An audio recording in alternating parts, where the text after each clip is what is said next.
E se prosperidade fosse muito mais do que apenas dinheiro? Hoje, a gente vai mergulhar numa visão de sucesso que abraça todas as áreas da vida. O tema é Eu e Minha Casa Prósperos. E vamos juntos descobrir como esse modelo funciona. Olha só nosso roteiro de hoje. Primeiro, a gente vai alinhar o que é de fato prosperidade. Depois, vamos conhecer uma história bíblica que serve de base para tudo isso. A partir dela, a gente tira 3 chaves bem práticas e, por fim, vamos entender o verdadeiro propósito por trás de uma vida abençoada. Certo, vamos direto ao ponto. Antes de correr atrás da prosperidade, a gente precisa entender o que, afinal de contas, estamos procurando.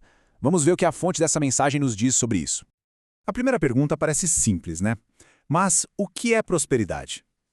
Se a primeira coisa que vem à cabeça é dinheiro, a perspectiva que a gente vai explorar aqui vai, com certeza, expandir essa ideia de um jeito bem interessante. A ideia aqui é que a prosperidade é um todo, um equilíbrio entre 3 áreas fundamentais. Pensa assim, tem a vida material, que inclui finanças, bens, a vida pessoal, que é a nossa riqueza de saúde, família, relacionamentos, e a vida espiritual, que é a base, o alicerce de fé e propósito que sustenta todo o resto. Então, para resumir de um jeito bem claro, prosperidade é simplesmente progredir. É bem em todas as áreas da vida, e não só em uma. É sobre um bem-estar completo, genuíno. Agora, para ver como isso funciona na prática, vamos mergulhar numa história fascinante. Vamos conhecer Obed-Edom, um homem que teve a vida transformada por um acontecimento totalmente inesperado. Bom, a história toda começa quando o rei Davi decide levar a Arca da Aliança, que era um símbolo da presença de Deus, para Jerusalém. A primeira tentativa, usando uma carroça, dá muito errado. Com medo, Davi muda os planos e decide deixar a arca na casa de um homem comum, Obed-Edom.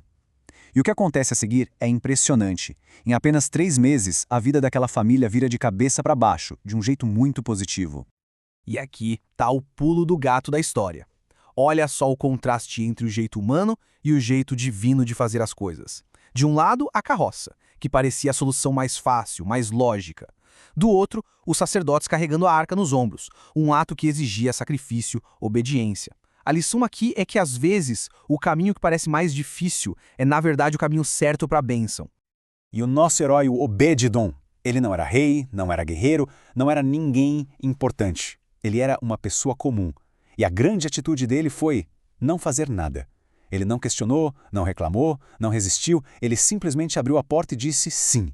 E esse simples ato de aceitação foi o que mudou completamente o destino dele. Tá, mas e aí? O que a gente aprende com a história do Obed-Edom? É isso que vamos ver agora.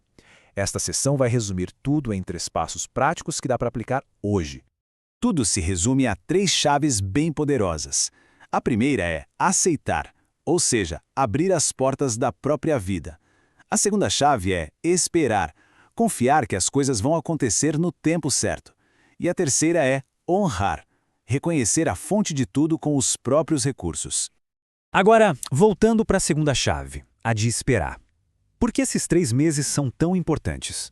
Esse período é um exemplo de que a mudança pode não ser instantânea, mas quando ela acontece no tempo certo, pode ser incrivelmente rápida e transformar tudo. E como é que funciona a terceira chave, o tal princípio da honra? A fonte usa essa passagem bíblica para explicar. A ideia é que honrar a Deus com os recursos que se tem, através de dízimos e ofertas, é um ato de fé. E, segundo o texto, é um ato que abre as portas para receber ainda mais.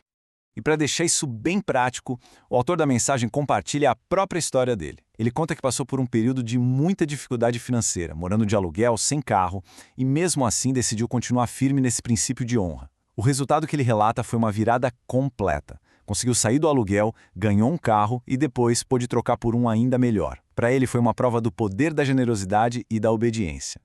Bom, a gente chega agora na parte final, e talvez a mais crucial de todas. Porque, veja bem, ser abençoado não é a linha de chegada. A verdadeira questão é, e agora? Qual é o propósito de tudo isso? Vamos olhar de novo para o Obed-Edom. Ele começa como um homem comum e se torna alguém próspero, abençoado. Mas a história não para aí não. A bênção o transformou em alguém útil, deu um novo propósito para a vida dele, servir como porteiro no templo. E aqui está a grande virada de chave. A bênção não é um convite para se acomodar, mas sim um chamado para servir. Pensa só, Quando a arca que foi a fonte da prosperidade dele foi embora, Obed-Edom não ficou em casa curtindo. Não, ele foi atrás dela para continuar servindo. Certo, mas como isso se aplica hoje em dia, na nossa realidade? A fonte traz 2 exemplos bem atuais de pessoas que simplesmente usaram o que já tinham nas mãos para servir. A primeira história é sobre um pequeno empresário que tinha uma casa pequena, mas que a abriu para ser um ponto de transmissão da igreja durante a pandemia. O que aconteceu? O negócio dele prosperou e ele pôde ampliar a casa. A segunda é sobre famílias que, mesmo com suas próprias necessidades, abriram suas casas para receber outras pessoas e, como resultado, viram milagres acontecerem nas suas finanças e na família. E no fim das contas, a gente pode resumir tudo numa ideia central. A prosperidade não é um ponto final, um destino. É um ciclo contínuo que começa com a aceitação, é ativado pela honra e se mantém vivo, pulsando através do serviço. Isso tudo nos deixa com uma última reflexão.